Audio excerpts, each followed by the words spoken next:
Hey, what's up? I'm Al Cox. I play games, make games, and everything between, and today is day 2 on working on a new game. Technically, I didn't get a lot done, but I spent a lot of time trying to do some coding, and I am not a coder, and coding is super difficult, so I enlisted my friend who is a senior developer. He knows a bunch of languages, and we kind of just sat down over FaceTime and went through some of the code trying to make changes, and at the end nothing really worked. That's okay, because to me it's super important to get into understanding how JavaScript works, what's happening in the back end. Later down the line this will be invaluable, and I'm not where I want to be yet, but I gotta take the steps to get there. So let's get to it.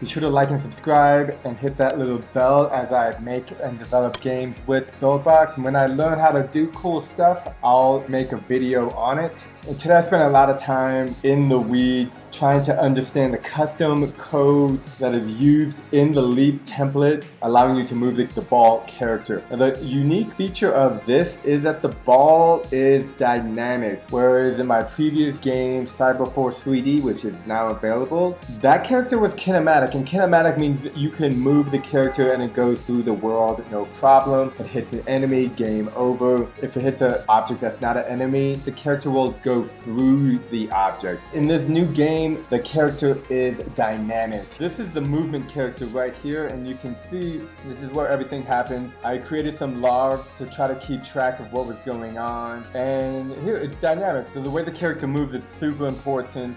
It allows for the character to run into objects. Also create some cool new levels. Here we can see that the main character runs into objects, and actually the objects in the world are affected by the character. And you can move the character left and right. And here's some like hopping items that I made that break down the little pieces. So these were just cool levels that I created in this world. I'm still trying to figure out the direction I want to take this game, keeping track, trying to manipulate the character. Let me show you the biggest issue. I wasn't able to find a resolution, but this is the issue is when you click over here, the character jumps. This is not what I want. A good example would be if I go into the character, I grab a touch move, go ahead and change the Y to 0, and let's move ball to a kinematic as opposed to a dynamic. Grab this, unclick here. You can see that when the ball isn't moving, but when I click over here, the ball stays where it is and it doesn't jump to where the mouse is. And then you can also see the ball go through the object. I was hoping to get it to do something like this with it being dynamic, as opposed to, unclick here, select dynamic, as opposed to just jumping over like this.